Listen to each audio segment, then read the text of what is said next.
Hello friend, मैं Shaikh Ehtesham GH knowledge pro में आप सभी का फिर से स्वागत करता हूं। तो हिंदी रैंक एनालिसिस के माध्यम से आप चाहे पीसीएम हो, सीबीजेड हो, आर्ट्स हो या फिर पीटी हो, किसी पोस्ट के लिए भी अप्लाई किए हो, आपका ड्राफ्ट मेरिट लिस्ट पे नाम है या फिर रिजेक्ट लिस्ट पे नाम है, तो आपको मैं केवल एग्जाम्पल लिया हूँ हिंदी वालों का, क्योंकि ज़्यादातर सब्सक्राइबर मेरे हिंदी वाले हैं और इसी के माध्यम से मैं आप लोगों को अच्छी तरह से समझाने का प्रयास कर रहा हूँ कि अगर आप लोगों का ड्राफ्ट मेरिट लिस्ट पे नाम है तो आपका जॉब पाने का सियोरिटी कितना है, या फिर आप अनरिजर्व पोस्ट के अंतर्गत आपका नाम है फिर भी आप जॉब पाने का सियोरिटी कितना है। आप हो सकता है जॉब मिले, हो सकता है जॉब ना भी मिले आपको। आपको डिटेल्स में समझाने वाला हूं, आप अपना कैटेगरी उस हिसाब से देख लेंगे। मैं यहां पर हिंदी का एग्जाम्पल लूंगा, आप अगर आर्ट्स वाले हैं उस हिसाब से आर्ट्स का दे लेंगे। बहुत सारे बच्चों के मन में यह है कि हम अनरिजर्व कैटेगरी के अंदर आ गए हैं। जो रैंक आया है ऑल ओडिशा बेसिक पे ड्राफ्ट मेरिट लिस्ट आया है, अभी फाइनल मेरिट लिस्ट नहीं आया है, तो उस हिसाब से बहुत सारे बच्चे सोच रहे हैं कि अब जो जॉब पाना सियोर हो गया। कई बच्चे हैं जो रैंक से थोड़ा बाहर हैं, अब वो सोच रहे हैं कि हमें जॉब नहीं मिल सकता। रैंक के बाहर वाले भी अंदर आ सकते हैं, अंदर वाले भी बाहर जा सकते हैं। कैसे, मैं आपको जो है डिटेल्स में समझाने जा रहा हूं। आप जिस कैटेगरी के हैं उस हिसाब से समझ जाना। अगर आर्ट्स है तो आर्ट्स हिसाब से समझ जाना, ठीक है। अगर आर्ट्स पोस्ट के लिए अप्लाई किए हैं, टीजीटी आर्ट्स के लिए या टीजीटी पीसीएम के लिए, उस हिसाब से समझना। तो मैं हिंदी का आपको जो है एग्जाम्पल देकर समझा रहा हूं, तो वीडियो थोड़ा सा लंबा हो जाए लेकिन आप जो है फुल्ली कंसेप्ट अपना क्लियर होकर जाना। तो इसलिए मैं एक एक लाइन को आपको समझाने की कोशिश कर रहा हूं। आप सीबीजेड से हो, पीटी हो, जो भी हो, वीडियो को फुल देखना, डिटेल्स। अगर ड्राफ्ट मेरिट लिस्ट पे आपका नाम है तो, या रिजेक्ट लिस्ट पे भी आपका नाम है तो, कोई डॉक्यूमेंट प्रोवाइड नहीं कर पाए हैं, अगर आपको लग रहा है कि डॉक्यूमेंट प्रोवाइड कर देंगे तो इस वीडियो को श्योर देखना। अगर ड्राफ्ट मेरिट लिस्ट पे है, अगर रैंक के बाहर है, आपको पता चल रहा है कि रैंक के बाहर है, अनरिजर्व में जनरल कैटेगरी हूं, मेरा अनरिजर्व के अंतर्गत नहीं है, 2-4 बाहर है, मैं एससीबीसी हूं, मेरा एससीबीसी के अंतर्गत नहीं है, बाहर है, अब आने का चांस है या नहीं? बिल्कुल आपका आने का चांस है, और अंदर से भी बाहर होने का चांस भी थोड़ा बहुत रहता है। चलिए शुरू करते हैं वीडियो को, पूरा डिटेल्स देखना। चलिए, अब ये हिंदी का है, ठीक है। तो हिंदी का पोस्ट के हिसाब से देखिए, unreserve, SCBC, SC, ST, PWD details यहां पर लिख दिया हूं। और पीडब्ल्यूडी ये भी अनरिजर्व कैटेगरी के अंतर्गत आ सकते हैं, हिंदी पे भी आए हैं, मैं इसको भी आपको दिखाऊंगा। तो चलिए यहां से हम जो है समझने की कोशिश करते हैं, ठीक है। तो समझते हैं यहां से। तो सबसे पहले देखिए 201 पोस्ट था अनरिजर्व का। अब डिटेल्स बताऊंगा मैं कि रिजेक्ट लिस्ट जो है, रिजेक्ट लिस्ट से कितने जो है इस पे आ सकते हैं हिंदी वाले। आप अगर दूसरे किसी सब्जेक्ट से हो, आपका भी डिटेल्स इसी प्रकार आप निकाल सकते हैं। तो सबसे पहले था 201 पोस्ट अनरिजर्व कैटेगरी के अंदर। तो अनरिजर्व के अंदर अगर देखते हैं, हमें उसमें से 5-6 आपको एससी स्टूडेंट मिलेंगे। तो काफी लोगों के मन में यह प्रश्न है कि एससी स्टूडेंट जो है वो अपने कैटेगरी को चले जाएंगे, और अनरिजर्व 201 के अंदर अगर देखते हैं तो आपको एक ही पीडब्ल्यूडी कैटेगरी के मिल जाएंगे। तो काफी लोगों के मन में यह प्रश्न है कि ये लोग जो हैं अपने रिजर्व कैटेगरी को चले जाएंगे। नहीं, ये गलत है, ये लोग अनरिजर्व कैटेगरी पे ही रहेंगे। क्योंकि मैं आपको पहले दिन से बताया था, जिस समय ये पोस्टिंग निकला था उसी समय के अनरिजर्व जो है ना, ये किसी के लिए नहीं है। जो भी अच्छा रैंक किया वो यहां पर आकर जो है अपना जगह बना लेगा। तो अनरिजर्व किसी के लिए नहीं है। तो जो भी 201 के अंतर्गत हो हिंदी, आप अपना सब्जेक्ट जो है उस हिसाब से देख लेना। जैसे आर्ट्स का अनरिजर्व कितना है, पीसीएम का अनरिजर्व कितना है, पीटी का अनरिजर्व कितना है, सीबीजेड का अनरिजर्व कितना है, उसी हिसाब से देख लेना ड्राफ्ट मेरिट लिस्ट पे आपका नाम कहां पर है। तो आप जो भी 201 के अंदर हो हिंदी ड्राफ्ट मेरिट लिस्ट पे, जॉब लगभग वो लोग का पक्का हो चुका है।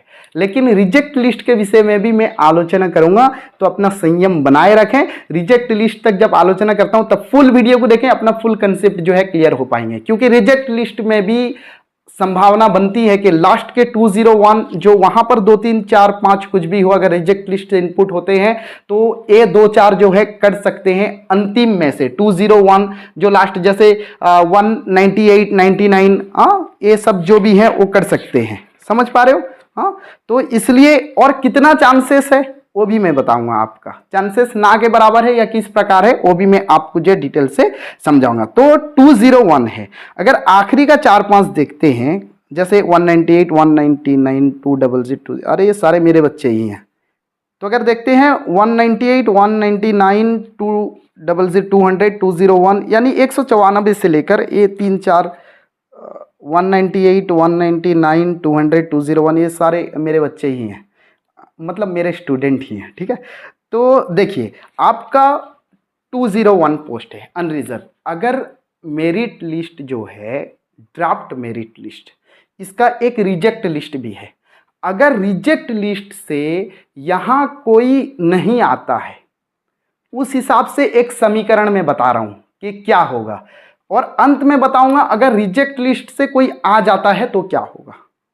तो अगर रिजेक्ट लिस्ट से कोई नहीं आता है तो अनरिजर्व पे, फिर आना भी कहाँ चाहिए, अनरिजर्व पे। अगर अनरिजर्व पे रिजेक्ट लिस्ट से कोई बंदा या कोई बंदी नहीं आती है रिजेक्ट लिस्ट से, वो लोग डॉक्यूमेंट शो करना पड़ेगा। जो रिजेक्ट लिस्ट का भी मैं फुल एनालिसिस किया हूँ, किस ग्राउंड पे कटेंगे। 113 हैं शायद लगभग आपके रिजेक्ट लिस्ट पे। तो रिजेक्ट लिस्ट हाँ 113 है, उसमें से कितनों का आने का चांस है वो भी मैं आपको डिटेल्स बताऊंगा। तो देखिए अगर रिजेक्ट लिस्ट से कोई ना आते हैं तो आपका समीकरण क्या होगा वो मैं बता रहा हूं, फिर लास्ट में बताऊंगा कि रिजेक्ट लिस्ट से अगर आ जाते हैं तो आपका समीकरण क्या होगा। अगर रिजेक्ट लिस्ट से कोई भी नहीं आता है तो 201 के अंदर जितने हैं वो लोग कंफर्म उनका एंगेजमेंट हो गया। हाँ, शादी वाला नहीं, स्कूल में। ठीक है, एंगेजमेंट ऑर्डर आप लोग पा जाएंगे 201 के अंतर्गत जो भी हैं।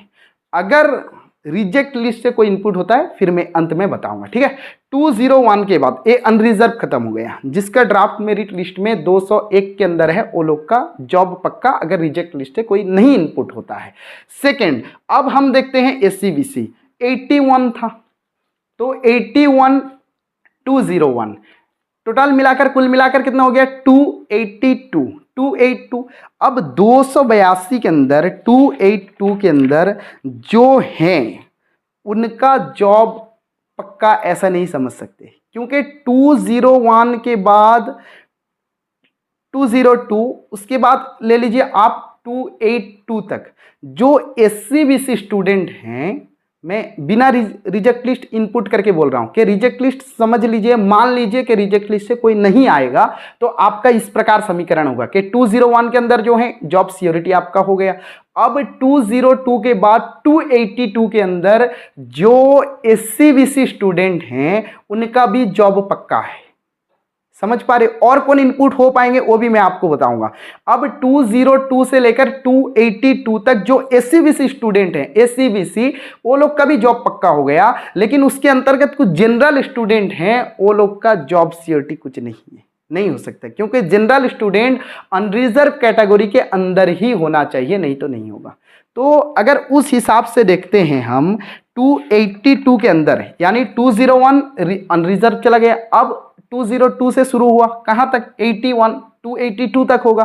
तो 282 तक अगर हम एनालिसिस करते हैं उससे पता चलता है 282 के अंदर 26 स्टूडेंट हैं, 26 जो जनरल कैटेगरी से हैं और कुछ हैं जो SC कैटेगरी से हैं। देखिए जो 202 से लेकर 282 जो SCBC सीट है वहां पर जो जनरल कैटेगरी से हैं और SC कैटेगरी से कुल मिलाकर कितने हैं न 26 हैं। ये 26 स्टूडेंट को आउट कर दिया जाएगा। जो SC कैटेगरी से हैं वो अपने रिजर्व कैटेगरी पे पा जाएंगे, यानी SC कैटेगरी पे उनको जॉब मिल जाएगा। जो जनरल कैटेगरी से हैं भाई नेक्स्ट टाइम अच्छे से आपको ट्राई करना ही पड़ेगा और कोई चांसेस नहीं है। जो जनरल कैटेगरी से हैं वो SCBC से नहीं रह सकते, वो लोग को अनरिजर्व पे रहना था। अब 202 से लेकर 282 तक जो जनरल कैटेगरी से हैं ये लोग हट जाएंगे। SC कैटेगरी वो लोग अपने रिजर्व कैटेगरी पे चले जाएंगे, उनका रिजर्व कैटेगरी यहाँ पर है। समझ, सॉरी मैं शायद ये समीकरण थोड़ा सा उल्टा लिख दिया हूँ। यहाँ पर ST इतना है और SC है, आप एक बार फिर से चेक कर लेना। ठीक है, अब जो SC कैटेगरी हैं वो चले गए 202 से 282 तक। अब जनरल कैटेगरी कट गए, कितने स्टूडेंट कट गए आपके 26 स्टूडेंट। अब ये 26 283 से लेकर जहां तक 26 होता है और केवल SCBC, समझ पा रहे हो डिटेल्स, 283 से लेकर अब हमको लेना है 26 स्टूडेंट, क्योंकि यहाँ पर 202 से लेकर 282 तक 26 को आउट किया गया है। वो लोग अदर कैटेगरी थे, SCBC पे एंट्री कर गए थे। अब यहाँ पर हमें जो है आउट करना होगा 26 और उस 26 को ऐड भी तो करना होगा। अब ऐड किसको लेना है? SCBC को लेना है, क्योंकि 81 सीट है। अब अगर हम 283 से SCBC गनते हैं, देखिए 283 के बाद भी जनरल आते हैं, SC आते हैं, जनरल तो नहीं होगा, ऑन रिजर्व पे नहीं आए, खत्म। अब SC आते हैं, वो लोग अपने रिजर्व कैटेगरी के चले जाएंगे। अब हम 282 के बाद SCBC को काउंट करते हैं, कितना? 26 SCBC को ऐड करना है। क्यों? क्योंकि 26 SCBC जो है, 26 अदर कैटेगरी जो है SCBC के अंतर्गत आए थे, उसे हम छाड़ दिए। अब 26 जब SCBC को ऐड करते हैं तो रैंक कहां तक जाता है? 327 रैंक।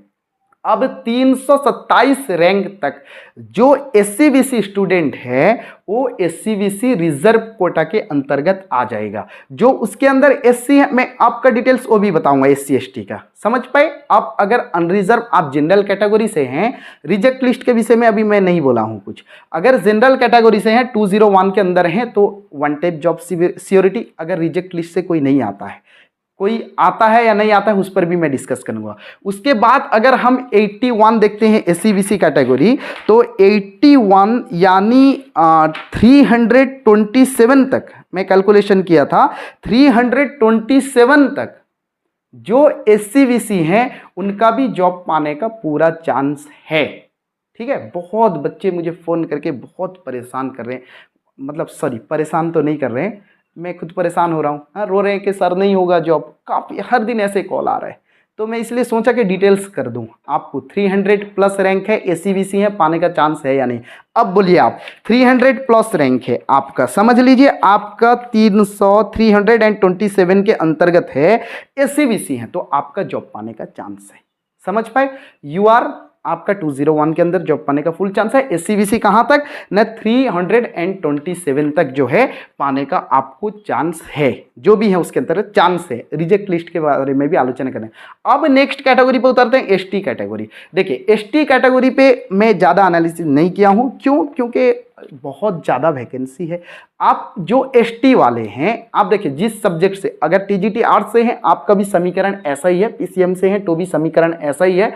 जिस आप सब्जेक्ट से हैं, जौन सा TG हैं आप, इसी प्रकार समीकरण है, आप अपने हिसाब से देख लेना। अब हिंदी वालों का 201 था, आर्ट्स वालों का कितना होगा, PCM कितना होगा, उस हिसाब से देख लेना। अब नेक्स्ट देखते हैं ST। आप ST में अंतर्गत आते हैं या नहीं? सभी आएंगे, क्योंकि जितना सीट है ना इतने एस्पिरेंट्स नहीं है।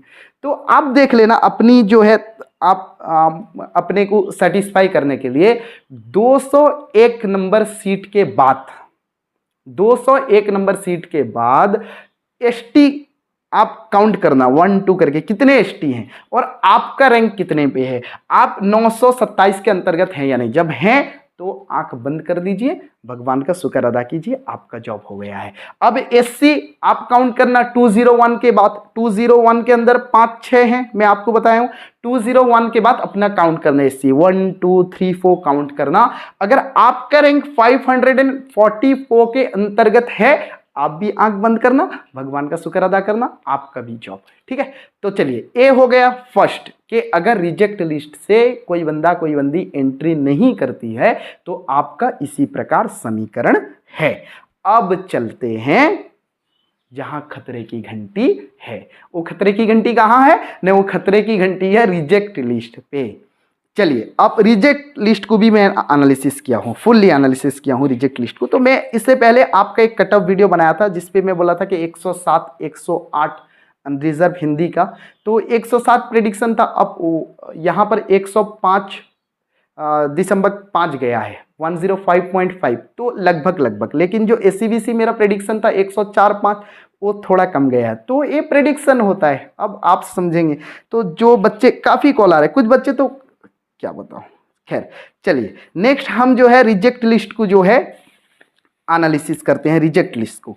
तो आप अगर हिंदी का रिजेक्ट लिस्ट देखते हैं तो हिंदी के रिजेक्ट लिस्ट पे आपको मिल जाएंगे 113।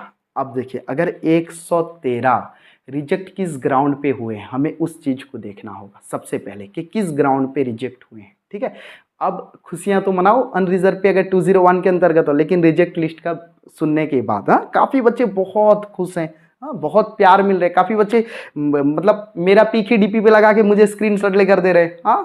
तो बहुत खुश हैं काफ़ी बच्चे। कुछ उसके अंतर्गत भी हैं जो बोले लाइव क्लास लेने से क्या हुआ, हम पढ़े जॉब मिला। बिल्कुल, आपकी पढ़ाई आपकी मेहनत रंग लाई है, मैं इससे बिल्कुल इत्तेफाक रखता हूँ। आपकी बात करेक्ट है, आपने मेहनत किया, कुछ नहीं है। पर जो खुश हैं उन बच्चों को आप कमेंट मत कीजिए कि सर को इतना क्रेडिट क्यों दे रहे हो। उन बच्चों को कमेंट मत कीजिए, जो खुश है उन्हें खुश रहना दीजिए। आप अपनी मेहनत से हैं, आप अपनी मेहनत से, बिल्कुल आप अपनी मेहनत से पास हुए हैं। ठीक है, लाइव क्लास तो मैं ले रहा था, आप अपनी मेहनत से हैं, आप अपनी जगह खुश रहिए। चलिए नेक्स्ट हम जो है अब रिजेक्ट लिस्ट की बात करते हैं। कितने हैं? 113। अगर 113 यहां आ जाए ना, सारा समीकरण को उलट फेर कर देंगे। तो मैं बता रहा हूं, बिल्कुल घबराइए मत, 113 का बता रहा हूं। देखिए 113 में से मैं डिटेल्स एनालिसिस कर रहा था, 113 में से 53, देखिए मैं जो समीकरण आपको बता दिया हूं कि इसके अंतर्गत रहे तो अनरिजर्व में जॉब पक्का है। और मैं एससीबीसी का बताया हूं आपको 327 के अंदर जॉब पक्का है। और एससी 201 के बाद अपना रैंक काउंट करते आना, अगर इसके अंतर्गत है 544 रैंक के अंतर्गत आपका जॉब कंफर्म है। और एसटी आप काउंट करते, ये तो सबका job SC ST job confirm ही है। अब हम आते हैं रिजेक्ट लिस्ट पर। अब रिजेक्ट लिस्ट से कोई एंट्री करता है या नहीं? तो रिजेक्ट लिस्ट जब हम देखते हैं 113, रिजेक्ट लिस्ट पे कितना है? 113, 113। अब 113 इस पे एंट्री कर सकते हैं या नहीं, तो उसका आपको मैं डेटा बता रहा हूं। 113 में से नॉट क्वालिफाइड ओएसएसटीटी और qualified OSSTT but other stream, other subject पे क्वालिफाई किए हैं या क्वालिफाई नहीं किए हैं। देखिए, जो हिंदी टीचर बनना है आपको हिंदी ओएसएसटीटी देना होगा। आप अगर आर्ट्स पे ओएसएसटीटी देकर हिंदी पे अप्लाई करते हैं, आपका रिजेक्ट। पीसीएम पे ओएसएसटीटी दे रहे हैं, सीबीटी पे ओएसएसटीटी दे रहे हैं और अप्लाई कर रहे हैं हिंदी पे, आपका रिजेक्ट। तो ये जो रिजेक्ट वाले हैं, या फिर आप ओएसएसटीटी क्वालिफाइड नहीं किए हैं, तो ओएसएसटीटी क्वालिफाइड नहीं किए हैं प्लस जो अलग सब्जेक्ट में ओएसएसटीटी क्वालिफाइड किए हैं उनकी संख्या है 53, 53। अब ये तो स्टेटली रिजेक्ट हो गए, ये रिजेक्ट हो ही गए। 113 में से 53 कट गए। ठीक है, कितनों का चांसेस है वो मैं बता रहा हूं। और दूसरी चीज क्या है, नॉट क्वालिफाइड ओएसएसटीटी और अदर ओएसएसटीटी क्वालिफाइड 53 कट गए। Less than 50% mark in graduation, अगर रिजर्व कैटेगरी है less than 45% mark in graduation, जो है ए भी कटेंगे। लेस देन 50% जनरल पे है, कहां से मार्क लेंगे? कट गए। लेस देन 45% रिजर्व कैटेगरी, ए भी कट गई। इनकी संख्या लगभग 30 है, 30। पहले हम अलग कर दिए 53 को, जो ओएसएसटीटी क्वालिफाइड नहीं किए हैं या फिर ओएसएसटीटी क्वालिफाइड किए हैं लेकिन अलग हिंदी पे नहीं किए हैं, 53। ठीक है, अलग हो गई। अब लेस देन 50% जो जनरल कैटेगरी है, लेस देन 45% मार्क जो रिजर्व कैटेगरी है, इनकी संख्या है 30, यानी इनका भी जॉब पाने का चांसेस 0 है। तो 53 प्लस 30, 83 का 0 हो गया। अब हम देखते हैं 10th ओडिया स्टैंडर्ड, जो अलग मतलब बीएससी ओडिशा के अंतर्गत एग्जाम नहीं दिए थे, उनको एडवर्टाइजमेंट पे क्लियर मेंशन था कि आप लोग को 10th ओडिया स्टैंडर्ड देना होगा। वो सर्टिफिकेट प्रोवाइड नहीं कर पाए हैं लगभग 4, ओवर एज 1-2 हैं और उसके बाद अनट्रेंड और अदर ट्रेंड ए भी 1-2 हैं। तो कुल मिलाकर 90 कितने में से? 113 में से 113 जो रिजेक्ट लिस्ट है। अगर रिजेक्ट लिस्ट से कोई यहां बैठता है तो मैं जो समीकरण बताया हूं सारा उलटफेर हो जाएगा। तो मैं आपको चांस बता रहा हूं कि रिजेक्ट लिस्ट वालों का यहां एंट्री करने का कितना चांस है। तो यहां पर अगर देखते हैं 113 में से नॉट क्वालिफाइड ओएसएसटीटी या फिर अदर सब्जेक्ट क्वालिफाइड ओएसएसटीटी जो स्टेटली कट जाएंगे, आने की कोई संभावना नहीं है। 53 लेस देन 50% और 45% ए रहे 30, अदर 10th स्टैंडर्ड ओडिया ए रहे 3-4, ओवरेज 1-2 और आपके रहे अनट्रेंड या अदर ट्रेंड रहे 1-2, कुल मिलाकर हुए 90, जिनका यहां आने का कोई चांस नहीं है। ठीक है, 90 का यहां आने का कोई चांस नहीं है। बाकी कितने बचे? बाकी बचे 23। अब 23 में से मैं देख रहा था 11, 10 या 11 ऐसे हैं जो काफी सारा डॉक्यूमेंट्स प्रोवाइड नहीं कर पाए हैं। ट्रेनिंग डॉक्यूमेंट्स भी प्रोवाइड कर नहीं पाए, काफी सारा डॉक्यूमेंट्स प्रोवाइड कर नहीं पाए हैं। तो मुझे लग रहा है, देखिए यहां पर 90 तो कंफर्म के रिजेक्ट लिस्ट पे हैं, वो लोग रिजेक्ट ही हो जाएंगे 90।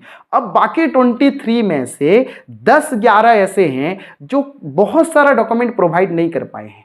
तो मे भी मुझे ऐसे लग रहा है वो 10-11 भी कंफर्म कट जाएंगे, क्योंकि अगर एक आध डॉक्यूमेंट होता तो बच्चे भूल गए हैं, यहां तो भूलता कोई नहीं है, होगा ही नहीं। हाँ, अगर एक आध डॉक्यूमेंट होता तो प्रोवाइड कर पाते। जिसका पता चल रहा है 10-11 ऐसे हैं जो काफी सारा डॉक्यूमेंट्स नहीं प्रोवाइड कर पाए हैं, मुझे लग रहा है वो लोग भी कट जाएंगे। तो बाकी 23 में से रहे बाकी 11-12 जो 1-2 डॉक्यूमेंट्स नहीं दे पाए हैं। अब अगर 11-12 की एंट्री होती है तो यहां समीकरण में थोड़ा उलटफेर हो सकता है। अब वो मान लीजिए 10, ठीक है, 23 में से 10-11 हैं वो लोग, अब 10 लगभग मान लीजिए कि अगर आ जाते हैं। नहीं आते हैं जैसे बताया हूं वैसे ही होगा, नहीं आते हैं तो आप लोग 201 के अंदर है तो आराम से हो जाएगा, और आप लोग अगर 327 के अंदर जो ACBC है उसका भी आराम से हो जाएगा जॉब, ठीक है। अगर 10 आ जाते हैं तो यहां पर उलटफेर कर सकते हैं, और आने का चांसेस मैं बताऊंगा आपको कितना कम है। एक तो उन 8-10 में से जो 1-2 डॉक्यूमेंट्स नहीं दे पाए हैं, लग रहा है कि हो सकता है 1-2 डॉक्यूमेंट्स प्रोवाइड करके आ जाए। अगर आ जाते हैं वो लोग मार्क्स भी अच्छा रखना चाहिए। अगर वो लोग लो मार्क्स रखे हैं, मान लीजिए 100 से कम रखे हैं, तो आपको जो है अनरिजर्व और ACBC वालों को चिंता करने की कोई आवश्यकता नहीं है, क्योंकि 100 से कम है। अब आ भी जाते हैं, रिजेक्ट ही रिजेक्ट है, समझ पा रहे हो। एक ये बन सकता है पॉसिबिलिटी कि वो लोग का अगर मार्क कम है, अगर लो मार्क है, तो आपको टेंशन लेने की जरूरत नहीं है। दूसरी चीज है, अगर वो लोग लो मार्क के साथ रिजर्व कैटेगरी के अंतर्गत हैं, SC ST के अंतर्गत है, तो वहां चले जाएंगे, समझ में। अगर SC ST कैटेगरी के अंतर्गत हैं, 113 में से छांट कर 10-12 बचते हैं। अगर वो लोग जो हैं रिजर्व कैटेगरी और लो मार्क्स है तो वहां चले जाएंगे। अगर जनरल हैं, अब देखिए वहां पर रिजर्व कैटेगरी ज्यादा नहीं है, जनरल ACBC ही है सारे। जनरल ACBC से अगर आते हैं, रिजर्व कैटेगरी में देख रहा था वहां पर बहुत कम रिजर्व कैटेगरी नहीं है, जनरल ACBC है। अगर लो मार्क्स है वो ऐसे ही रिजेक्ट हो जाएंगे। और दूसरी चीज है, हो सकता है कि वो डॉक्यूमेंट ही प्रोवाइड ना कर पाए जो 1-2 डॉक्यूमेंट उन्हें मांगा गया है।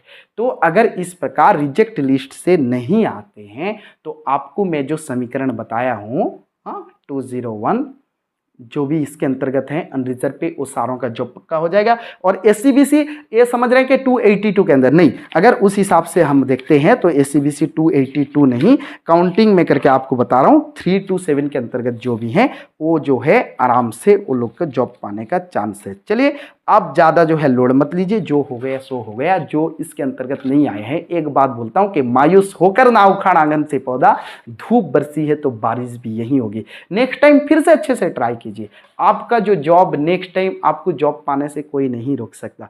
और जो खुशी है ना ड्राफ्ट लिस्ट और रैंक के अंदर आने के बाद, उनको खुशी रहने दीजिए। चलिए फिर मिलते हैं और एक वीडियो के साथ, तब तक के लिए आज्ञा दीजिए। कोई आपका डाउट हो तो कमेंट बॉक्स पे पूछ सकते हैं, मैं वहां से एक्चुअली पिक नहीं कर पा रहा हूं कमेंट को, फिर भी आप पूछिए, देखते हैं कोई इंपॉर्टेंट क्वेश्चन ऐसा होगा तो मैं आपका पिक करके जो है जवाब देने की कोशिश करूंगा। एक आध क्वेश्चन ऐसा जो हो जाता है हर बार जो है मैं वहां से पिक करके आपको जो है वहां पर यूट्यूब के कमेंट बॉक्स पे भी जवाब देता रहता हूं। ऐसी बात नहीं है कि टोटल देखता नहीं हूं। हाँ, आप लोग बोल रहे हैं कि सर आप टोटल देखता हूं, लेकिन थोड़ा बिजी होने के कारण सभी कमेंट को मैं देख नहीं पाता हूं। तो चलिए और कुछ जानकारी में भी नहीं छुटा है। हाँ, PWD को लेकर आपका जो था, जो PWD यहाँ पर कैटेगरी के अंतर्गत आ गए हैं, अनरिजर्व के अंतर्गत एक आए हैं शायद, वो तो यहाँ पर अनरिजर्व के अंतर्गत, बाकी जो नहीं हुआ है वो ACBC पे एंट्री नहीं हो सकते। बाकी वो लोग का रिजर्व सीट जो 70 उसी के अंतर्गत रहेंगे। ओके, तो चलिए और कोई जानकारी अगर आपको चाहिए तो आप लोग जो है कमेंट बॉक्स में पूछ सकते हैं। मिलते हैं फिर एक वीडियो के साथ, तब तक के लिए आज्ञा दीजिए। जय हिंद।